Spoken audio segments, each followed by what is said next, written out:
Symmetric and skew symmetric matrices. आज हम बात करेंगे जी सिमेट्रिक मैट्रिक्स क्या होता है हमारे पास और स्क्यू सिमेट्रिक क्या होता है। ठीक है, एक टर्म हमने पढ़ी थी, अगर आप रिकॉल करें कि ट्रांसपोज ऑफ मैट्रिक्स, यानी एक मैट्रिक्स का हम ट्रांसपोज कैसे लेते हैं। ठीक है, यानी इसके अंदर क्या करते थे, हम रोज को कॉलम्स और कॉलम्स को रोज में कन्वर्ट कर देते थे, तो हम इस तरह से ट्रांसपोज मैट्रिक्स से लेते थे। अब फर्ज करें यहाँ पे हमारे पास एक मैट्रिक्स है ए, ठीक है, दैट इज इक्वल टू 7 1 8 8। ठीक है, इसी तरह एक मैट्रिक्स है हमारे पास बी जो कि है 0 0 4 और -4। ये हमारे पास दो मैट्रिक्स हैं। ठीक है, अब देखें इनके मैं ट्रांसपोज लूंगा बारी बारी। फर्स्ट करें, पहले हम फर्स्ट का ट्रांसपोज लेते हैं, ए ट्रांसपोज। ठीक है, किस तरह से ट्रांसपोज होगा जी कि रोज कॉलम और कॉलम्स रोज में चले जाएंगे, यानी ये रो है ये बन जाएगा कॉलम 7 8। ठीक है, इसी तरह ये भी रो है 8 1, ये भी बन जाएगा कॉलम 8 1। ठीक है, इसी तरह मैं बी का भी ट्रांसपोज लेता हूँ, जब बी का ट्रांसपोज लेता हूँ, ठीक है, तो ये हमारे पास ये रो है 0 4, ये बन जाएगा कॉलम 0 4। इसी तरह -4 0, ये भी रो है ये बन जाएगा कॉलम -4 0। अब आप देखें कि एक फिनोमेना यहाँ पे जो बहुत इंटरेस्टिंग है, ठीक है, वो देखने को आता है जी कि ए और ए ट्रांसपोज लेने के बावजूद भी जो ए और ए ट्रांसपोज के एलिमेंट्स हैं उनकी पोजीशन यानी करस्पॉन्डिंग एलिमेंट्स उनका ऑर्डर सेम है। ठीक है, इसका मतलब ये हुआ कि जो ए और ए ट्रांसपोज हैं, मैं थोड़ा सा इसको नीचे कर लेता हूं ताकि मैं यहाँ पे स्टेटमेंट्स भी लिख सकूं। ठीक है, इसमें कह सकता हूँ जी ए और ए ट्रांसपोज जो हैं वो आपस में इक्वल मैट्रिक्स हैं। ठीक है, ए और ए ट्रांसपोज, यानी ए एक ऐसा मैट्रिक्स है जिसका ट्रांसपोज लेने के बाद दोबारा वो ए के इक्वल ही आ गया। ठीक है, तो यहां पे मैं इसकी जगह अगर मैं ए डाल दूं तो बन जाएगा A transpose is equal to A matrix या A is equal to A transpose. ठीक है, इसी तरह अगर आप बी को देखें यहाँ पे, तो बी का भी जो फिनोमेना ऑब्जर्व करने को आ रहा है वो ये कि अगर बी ट्रांसपोज की एंट्रीज देखें आप 0 -4 और 4 0, लेट्स से मैं बी ट्रांसपोज में से नेगेटिव कॉमन ले लूं। नेगेटिव कॉमन लेने से क्या मुराद है जी कि मैं अगर इसको पूरी मैट्रिक्स को नेगेटिव बनाने के लिए इसको नेगेटिव से मल्टीप्लाई करूं। नेगेटिव ऑफ मैट्रिक्स आपका कॉन्सेप्ट याद है, हम क्या करते थे कि तमाम एलिमेंट्स को नेगेटिव नंबर से मल्टीप्लाई, 0 होगा तो 0 ही रहेगा, -4 होगा +4 हो जाएगा, 4 -4 हो जाएगा और 0 एज इट इज रहेगा।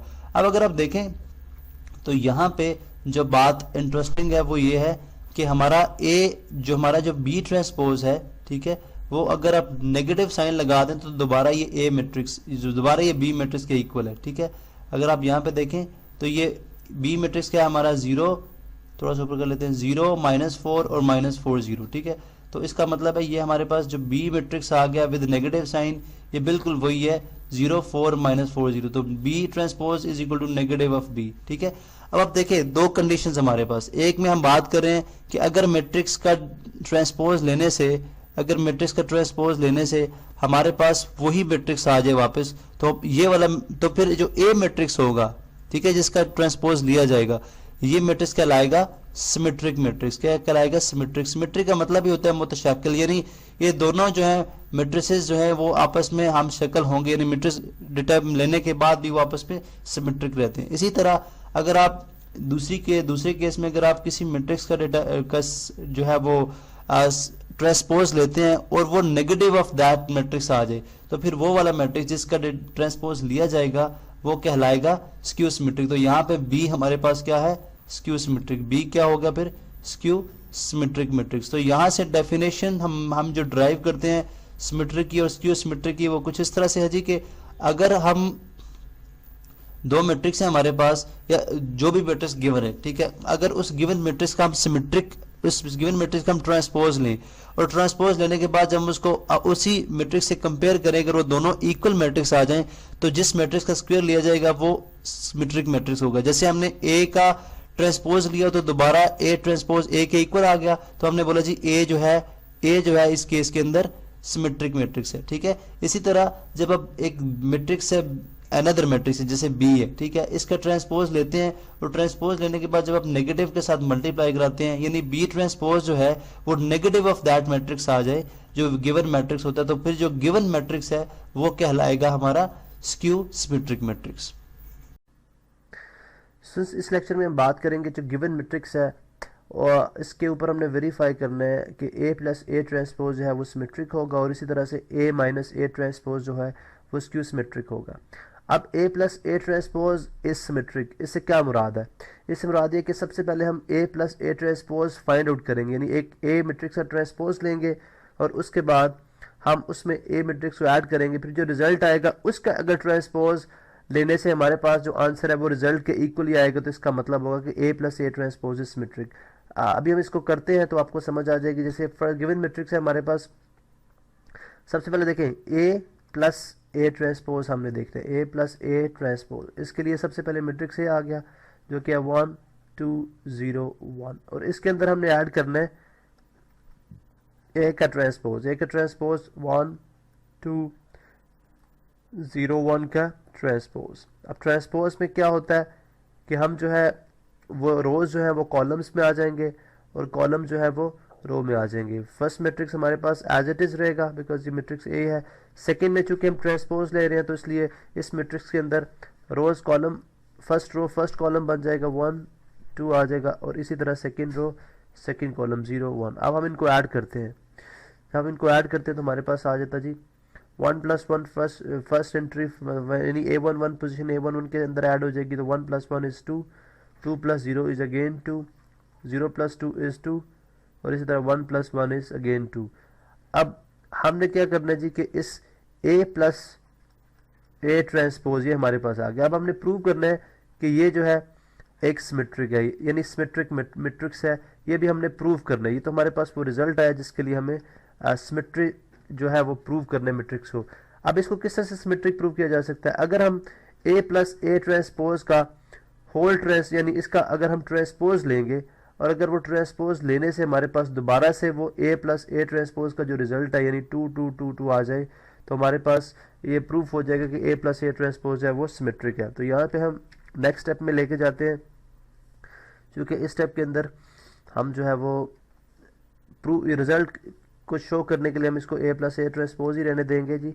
ए प्लस ए ट्रांसपोज का अगर हम ट्रांसपोज लें, जिसका मतलब ये है कि हमने 2 2 2 और 2 का ट्रांसपोज लेना है। अब हम देखते हैं कि इसका ट्रांसपोज लेने से हमारे पास क्या आएगा। ए प्लस ए ट्रांसपोज का जब हम ट्रांसपोज लेते हैं तो ये किसके इक्वल आता है जी?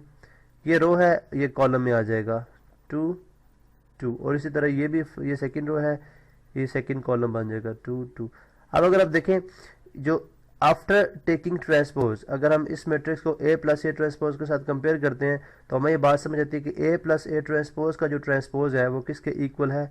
ए प्लस ए ट्रांसपोज के ही इक्वल है। तो लिहाजा यहाँ से बात प्रूफ होगी कि ए प्लस ए ट्रांसपोज जो है वो एक सिमेट्रिक मैट्रिक्स है। इसी तरह से हम स्क्यू मैट्रिक्स की भी बात कर लेते हैं। बिल्कुल वही जो है वो टेक्निक, वही प्रोसीजर हम यहाँ पे अप्लाई करेंगे, जस्ट इनको सब्ट्रैक्ट कर लेंगे।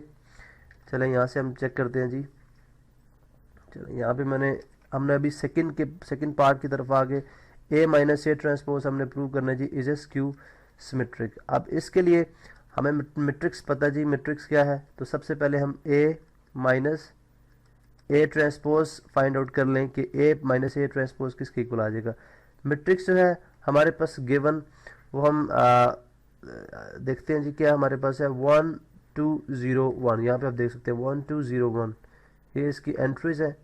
तो यहाँ पे आ गया जी 1 2 और 0 और 1।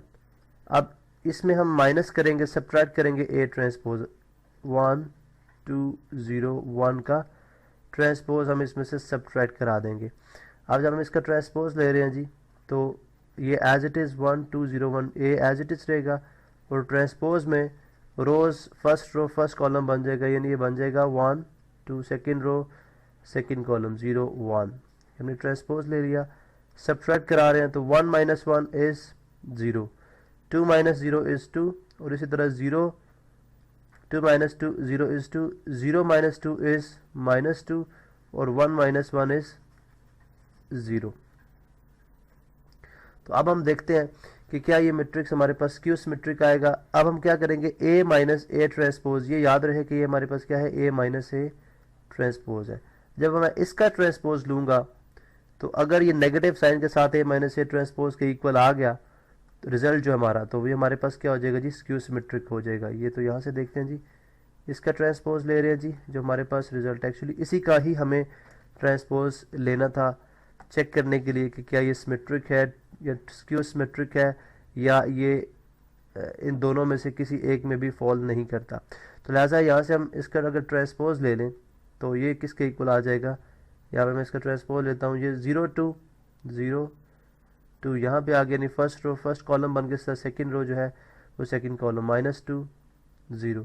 अब अगर आप देखें तो एंड इन दोनों रिजल्ट्स को कंपेयर करें तो यहाँ पे 0 +2 है और यहाँ पे 0 -2 है, यहाँ पे -2 0 है, यहाँ पे +2 0 है। अगर हम इसमें से नेगेटिव कॉमन ले लें, लेट्स से अगर मैं इसमें से नेगेटिव कॉमन ले लूँ तो ये आ जाएगा 0, जो +2 है ये -2 है +2 हो जाएगा और +2 -2 हो जाएगा और फिर 0 आ जाएगा। अब अगर आप देखें तो हमारे पास जो a + a ट्रांसपोज का ट्रांसपोज है, थोड़ा सा मैं इसको ड्रैग डाउन करता हूँ जी, कि a + a ट्रांसपोज का जो ट्रांसपोज है, यहाँ पे मैं लिखता हूँ a + a ट्रांसपोज का जो ट्रांसपोज है वो किसके इक्वल आ रहा है, negative of a minus a transpose, जिससे बात प्रूफ हो जाती है कि a - a transpose is skew symmetric.